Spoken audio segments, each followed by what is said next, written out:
m'a dit que c'était pendant la guerre de 14.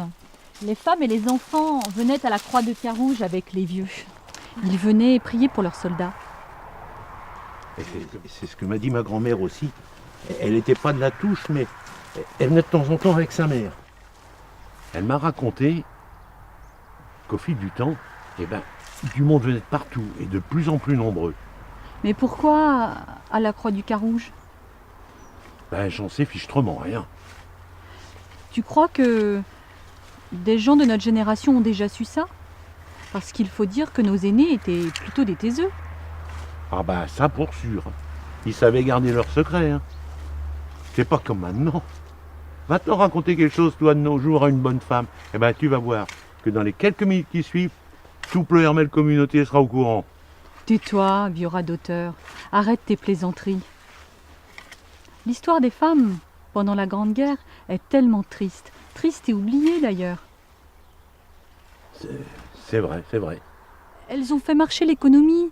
Et puis, elles ont travaillé tellement dur pour remplacer les hommes mobilisés. Oui, c'est vrai. Elles ont tiré le charbon dans les mines. Et elles ont même fabriqué les obus dans les poudrières. Oui, travailler dans les hôpitaux, soigner dans les hôpitaux. Et puis, chez nous, elles sont même allées dans les champs parce qu'il fallait bien nourrir tout le monde, même les soldats. 1914. On était entré dans le XXe siècle sans vraiment s'en rendre compte, sans changement ni soubresaut.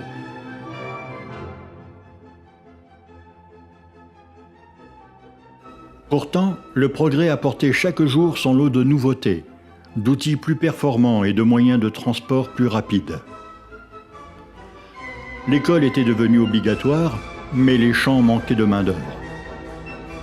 Alors, on s'arrangeait avec le maître d'école. À quoi bon s'éterniser devant le tableau noir quand l'ouvrage attendait? Désormais, on vaccinait, on cultivait mieux. On pensait que le progrès viendrait à bout des épidémies et des famines. Et comme depuis 40 ans, on vivait en paix, on avait oublié la guerre. La modernité avait aussi frappé aux portes de Taupon. Pour nous balader de la Trinité à Pleuhermel, en un temps record et dans les deux sens, nous avions notre train, le Petit Pelot, que nous prenions en marche quand il roulait au pas à Linsart, Baudiel ou à La Touche. Et puis Armand Doucet va bientôt acheter sa locomobile, une machine à vapeur qui actionne les batteuses. Mais il faudra encore beaucoup de temps pour libérer totalement hommes et animaux du maniement des fléaux et des machines à chevaux.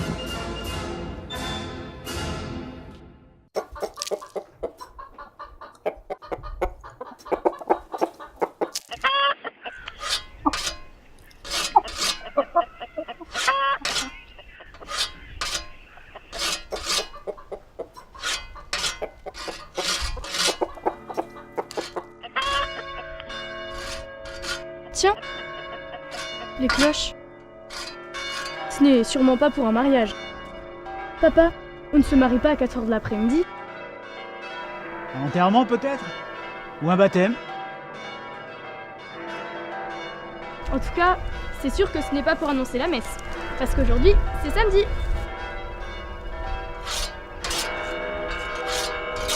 C'est bizarre. Je connais pas ce son. Et ça vient de partout. Ça s'arrête pas, ça me casse les oreilles. Et c'est le tocsin? Il doit sûrement y avoir un gros incendie quelque part. Va chercher des nouvelles au bourg. Et cours ma fille, cours!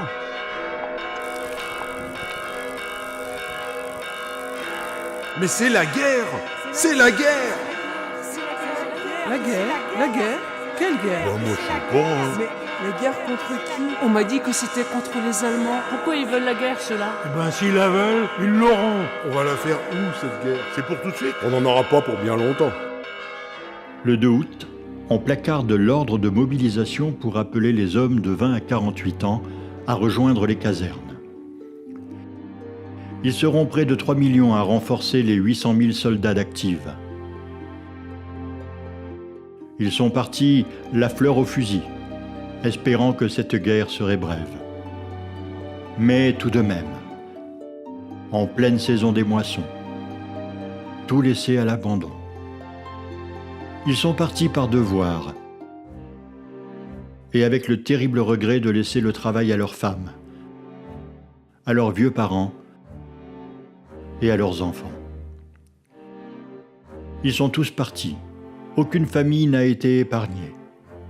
En quelques jours, le bourg et les villages de Topon ont changé. On n'y croisait plus aucun homme en âge de faire la guerre. Alors, les femmes se sont dressées à la place des hommes.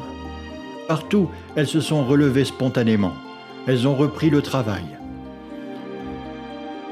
Mais de nouvelles exigences, de nouvelles contraintes dues à la guerre rendaient la vie encore plus lourde qu'autrefois. Et déjà, le 4 août au matin. Bonjour Marie-Hélène. Bonjour monsieur le maire. Ton beau-père est déjà au champ? Tant mieux. Nous avons ordre de réquisitionner Fauvette.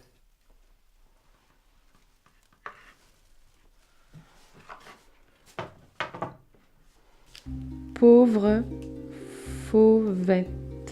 Elle est la plus docile et la plus robuste de nos juments.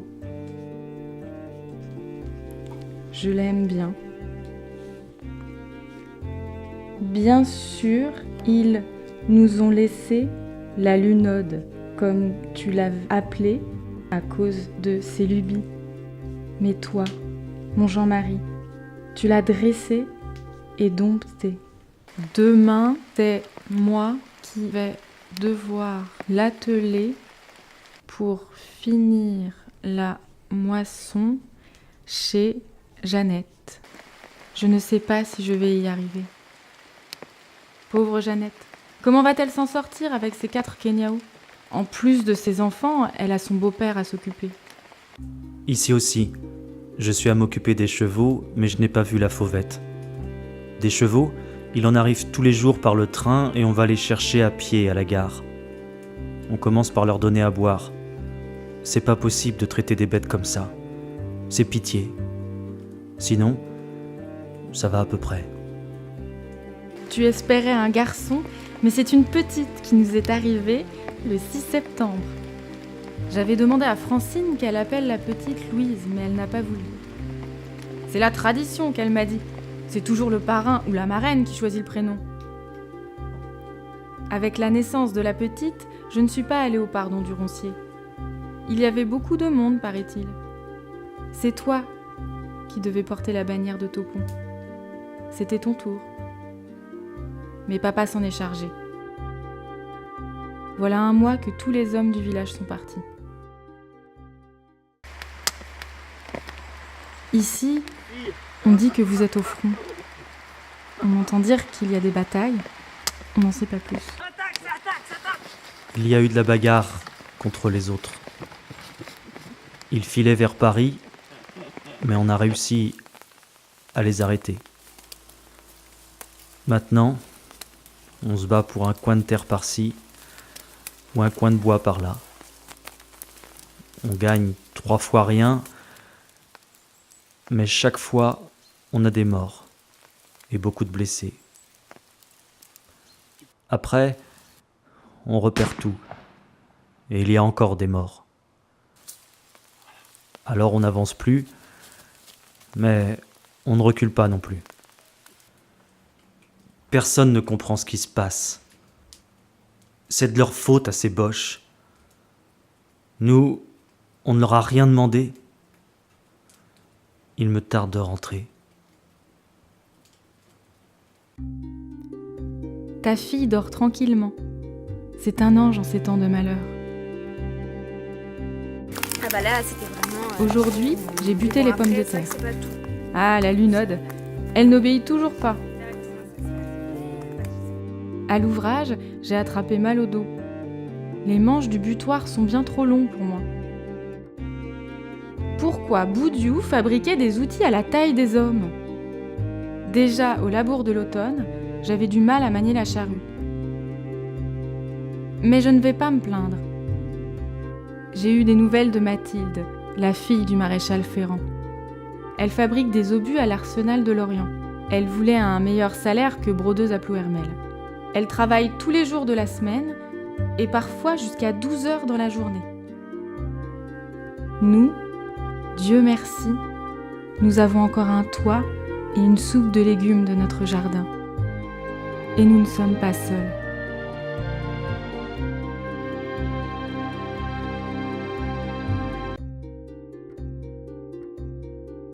Enfin, je la tiens, cette première permission. Heureusement, le train va jusqu'à Ploërmel. Mais ce voyage n'en finit pas. Que c'est long. Avec les autres, tout du long, on a chanté la Madelon. Te voilà déjà reparti. En pleine saison des foins. Maintenant, c'est au tour de Laurent. Les jeunes s'en vont dès qu'ils ont l'âge.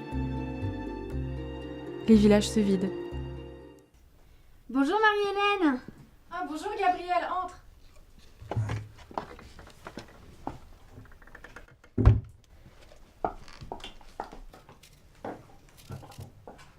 Je te vois bien alerte aujourd'hui. Combien de temps avant la naissance de ton petit? Oh, encore 3 mois. Et là, je t'avoue que ça devient de plus en plus difficile de travailler avec un gros ventre. Et la belle-mère n'est pas facile non plus. Oui, je sais. Elle a toujours voulu tout régenter. Et on dit que c'est de pire en pire. On va savoir pourquoi.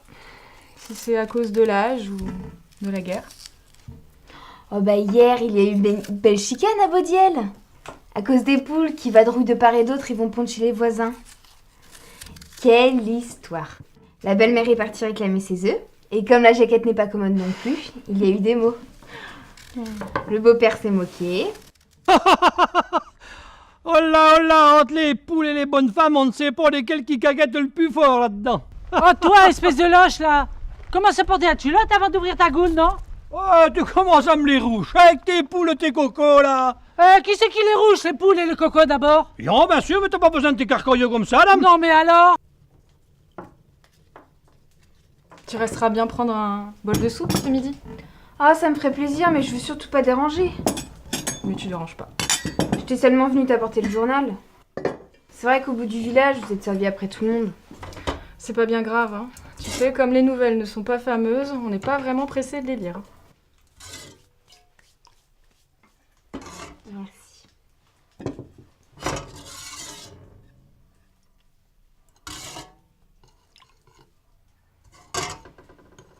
Tu as bien appris à lire, toi? Mais tu pourrais peut-être nous faire la lecture? Pourquoi pas? Quand on est ensemble à la Croix du Carouge. Ah oui.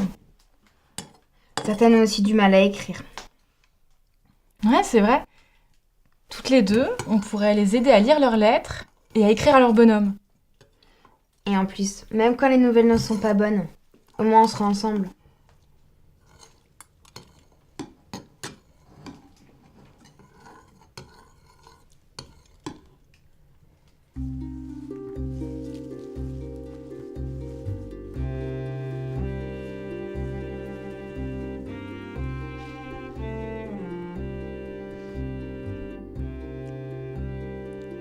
Gabrielle n'est pas arrivée à son terme.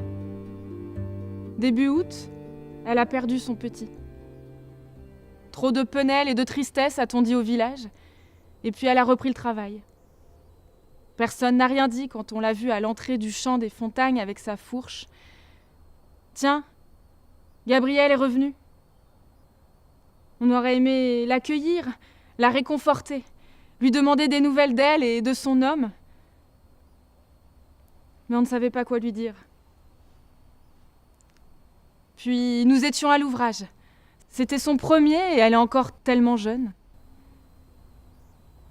Et cette année, nous étions en retard. La récolte, encore, promettait d'être bonne, aussi bonne que celle de 1914. Les hommes rentraient de permission de temps en temps. Mais À peine avaient-ils franchi le seuil de la maison qu'ils pensaient déjà à leur départ, à leurs camarades. Ils disaient que maintenant, ils devaient s'enterrer pour se protéger des éclats d'obus. Des deux côtés, on creusait des trous et des fossés. Et puis, ils se taisaient, pensifs, absents, lointains. Ils s'enfermaient dans de longs silences. Alors nous, les femmes, on n'osait pas les déranger.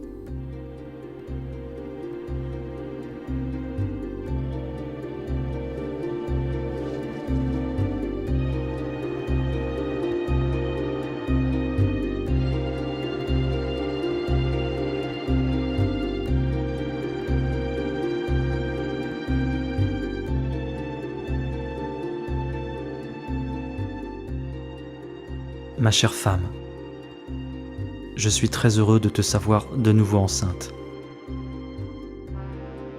La guerre ne nous aura pas tout pris.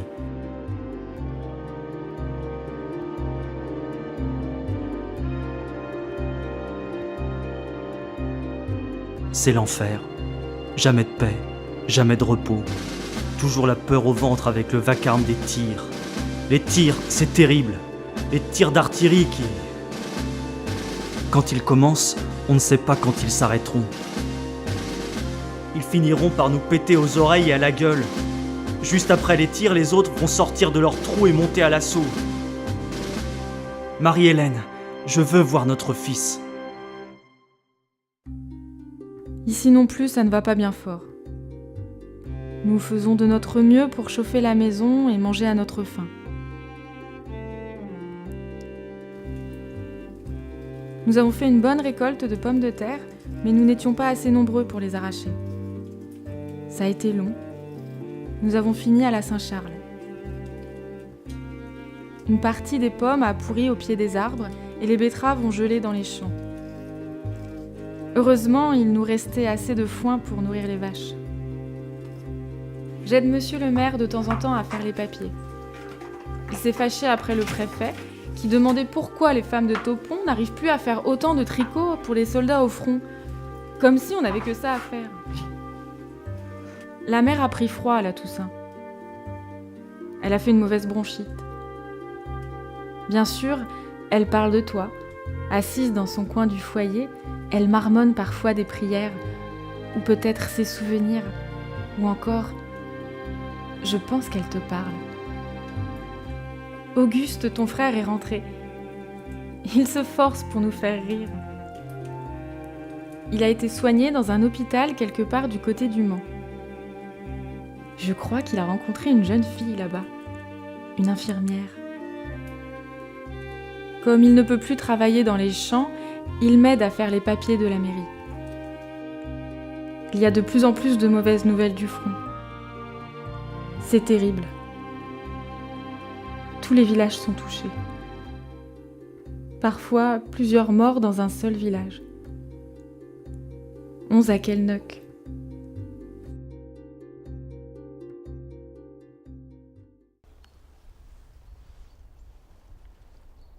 En début novembre, Marie-Hélène a mis Joseph au monde, sans l'aide de personne. Marguerite, appelée trop tard, est arrivée au moment où le bébé poussait son premier cri. Cette fois-ci, c'est moi qui choisirai le nom de mon petit, avait dit Marie-Hélène. Tant pis pour la tradition, avait-elle rajouté. Évidemment, Auguste a tenu à fêter la naissance de son neveu, et ce, de belle manière.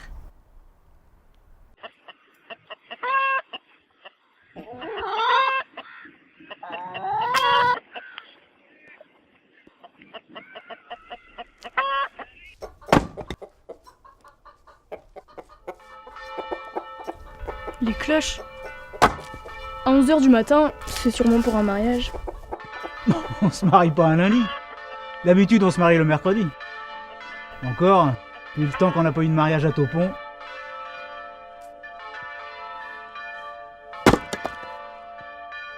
C'est bizarre. Ça ne s'arrête pas. Et ça vient de partout. Ploërmel et Guillac, c'est sûr. Ça vient aussi de plus haut. Il doit sûrement se passer quelque chose. Va donc au bourg chercher des nouvelles. Vas-y, vas-y.